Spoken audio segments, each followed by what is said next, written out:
Bonjour numéro Sakwe Kansime. Lobo Go Kansime.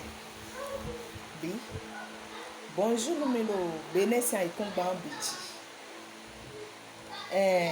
Nima Pachami. Mina Valavo Mina no ase bewe tanda. Do mbado nwe donde yo to cheme. Desu ni sebodo mojemeton.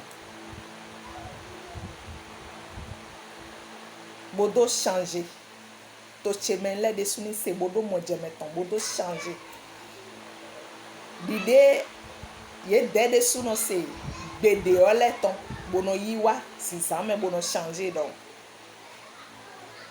Ye yo do tanti pejo. Ye yo mi do mon no si onu me. Nade me lele Sakwe Kansime. Me le nywende. O dono toy bo fomo. Mi dakwe. Mi kwinso. Fi pele. Mi bo le nywende mo. Dena mi nywendo mi ano via vitu ena eno yo tun tan pejo tegbeton la. Mi la janwe on doli pon gbede. Mi yo tun mo en kato. Ko vabo egbe. Na lo aniwe ho. Nou plommen kele ko heva egbe. Nou plommen egbe ton wa itun. Mi yo unsun glo Sakwe Kansime tombe nevi. We man kele o plon.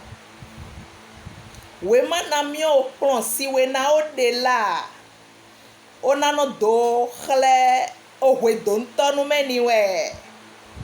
Oh, kabi eyi kwi membo gbon. O na no do khle da do ni hogwen.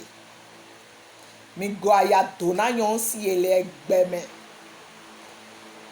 Mi jo o wa mele do. Mi me we ma se toy. We ma si se mi atono vakle we don tonu me. E no vakle o we do kaye me da do we do kaye me. Mi go son wa mele u. Ho ten ka henwa egbe. Ho de tanti pejo henwa egbe o yin do ite. O sunu de letin. Sunu de letin. Bo ye yi we ho me bo se we gri. Ye se we ma bo fine jendo. Bo nou e ka bla ou nou nye tanti pejo de me on. Ye blo kalukil kaka wataka e to me bi huzu kalukil. Mi kan fra mi ma gbre ho me do mi o. Mi ni de mumu son ahame. Bo asi e ton le o. We ma de e desi o. Ye no de ha. O dite po leti po. Huzu. Mando wevi huzu dite po leti po. Bo ye no ha do nsunu me na si e ton le. We ma we do azon ene ye a. Bi kunya yana we vlavo. Ye blo matalite o kakaba si e ton le ya hime bo wale. Ye ponko e zejo on. We ponko ho e na babi ki po fe ikpo bo kalkule bi bo le bi. Trele be na so gbe jan we ma so gbe a on ho wa.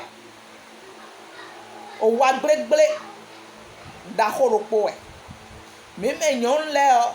Mi kan fra mi do mi ton. Amo mi me sunu beni no ale mi lo mi corrige mi de. Mi corrige mi de le. Nyon ndo waje ayini si nyon si la wajan be o yini mo. Bo do de. Bo tu je t'aime, je t'adore, je pampi. Bo do de nyon mele la. Ele jana chakiwe na o ni la on po na dwe do na mi tete. Mi tete na khlepui de ni jedo. Ado dan tonu de ni jedo sen la medo. Na siwe fi khlepui. Kabi e dan tonu. O we la. Mi o batun. Lundi, mardi, mercredi, jeudi. Yedo o we na ye no dule mi on. We ma se to cadre da horopo kon. Mi goson no mele o. Beni nou ave sunu kenklen. Ma sin kome do tanti pejo. Jo wa ene ondo. Kwe se we cadre da horopo e hwe yin. Bo ite ka je. Bo we vi asi kwe tonda do nsunu me on. We vie ne on azan e die na do we vie ne do nu hika calendrier ton ro wesi. Bo de na do bon lundi yo mardi yo to. Mercredi ton anoto. nya de go pobo wen ngbe a munde mina tun na mina nyue we tun sin mi me nyon si lai chaki we kabi chaki do po me na mi ho na mi tun mi ebo do dan tonu na mi na du na nya ton mi e on yi varien ne aboda abo mo du ise tele gbero po mi yo tun sin chaki we melela mebe mi bona bo kule ku ise tele abo mo akpon silipu hole chaki we melela me mi obe hese we ma aw edu donke mi on su glola hese we ma sa kwa vi goson no mele si we la bo va huzu kanu mo file emede bonu chanyon wa dodo meni chaki we la onu ni khala enu ni vi khole lowe gokime tonton kime kome kwime ena mo abese te do geri don ji o ba kan bi ki po fe ipo amo do ale sete aw mi jonu mele do la we man ke imela na mi se la nu emi me sunu be ninu ale mi na tun abi gbe o me bi pa flavo mi na tun o we ndo ite chaki we de mi na mi me nyon le o mi no bulo economy do chaki we ni o me bono kula ki bono honu bi Vlavo mi no de pon we do fonu sili pourquoi Vlavo exemple aí bondoro ni na we monta da we nya bo we papa ho cadre de plan ijibo alafo alavo we ma de we se o we ndo jere de chaki we ni asi we ton kola ki bo wa na le abe ko ngeri don ji bo we na le ababi ki po fe ipo bona de takin kwa yo makpo 25 francs 35 francs 10 francs papati patata mi mai kanu mone mi mai prisonnier ne mi jo mi dobo mi ni no jro koko da pa mi ton pede da pa ene on kwebo e blau do no tanti pejo wa do ko de lese bo wa do ndele mo e faut que mi ni do ko jo ko nu mi dele aisa kwa no hu jodo jo wa ene do beninu awe nu kwa desu kreta ko we fite agosin bo kaya so me bo sewe ma do souvent on lita me pon we ma se tole we no blo nu e do ede yo no awa mo me ma sewe ma be wa do wa ene zan a mo do kurudu nyina kan wa imbo e yedu e do ko nu ko gbonto kuru to tono la amodo gudu nyana kan imba edu he o peto me jomele do posin boy ese we masin beto me jome yele po a bo se we ma ye si ai mo le ye kon mo du egbe no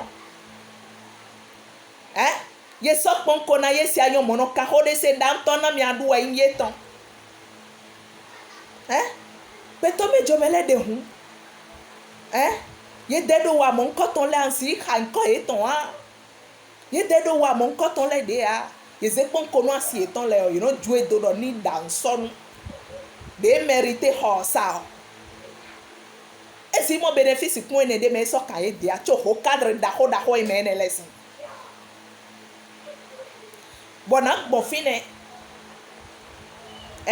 na gbon fine ko na gbon ble bona do gbese do me da ho che de lile de hola chianwe bodo yo en koiton do New York sin to me da ho chacha Pierre do we ma se to weni we ma se to da ho aditi weni e ku kado jijo nyana kamo nkoton de o ma o ko mo no na mi amodo cha ma usona no bando afofo do amiro to eme ade yo mi goso wa mewo ofofo yen ton Roberto se to eme ade ro ton we ma se to enu wesi wada so wa we ro to ene wesi ko ban kado jijo mo nko ton lene mini no kpo bo gbe nu novi mi ton le mi no kpo agbe na mi anovi aye nsun glo ni sewe ma bo do se ntakwi kpo je kpo wi won do ka ye me we ma mi gosan wa mele o e no hwe avina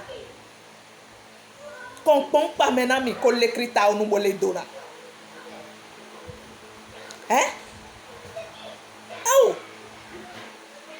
oh fofo che da horopo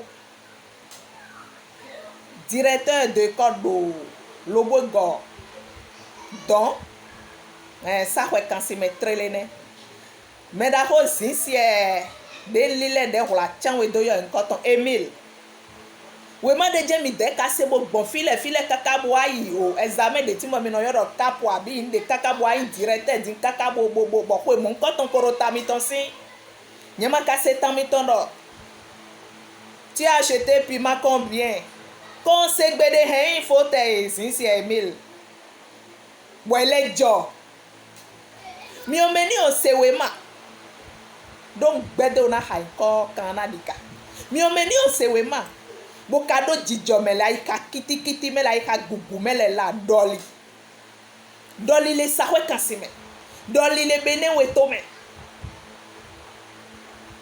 we me de ma sewe bo flavo ni ogududu nyina kan ogwewe a ava we a ete to yin o nye tanti pejon tun koton ba do cho wa gleggle ne do beni no awe nu a besoin na do wa ene cho je dokun wa nu ahen wa na je nu ahen kare hi ko wa na ho ahen singbo gbigba wa na gba a besoin na blo calcul takipo je po ton pima combien oyon combien o a besoin na kando kaye me cho bo je dokun ene anoviche judo masin komendo mi o yibo dozan ai hatu eni do honu e yo ye do tanti pejo na si onu wa glegble mon koton le mini ple bo lizaha bo jodo nu asi mi ton le yao mi ton le ye ni no joro kokoro da donu kwe yiyi kon ye ni no joro kokoro da donu kwe yiyi kon ye ni no joro koko mi asia e yao mi aton e ano joro koko ado ikwe ho ayilo we goki me akure ku ido de ni jedo ada ne wi kwe de ntonu mepo na mi se e na che na mi yomo beta ya viwe tout time pejo kono tone mepo ye ipo e na che na mi ka dadi do e izani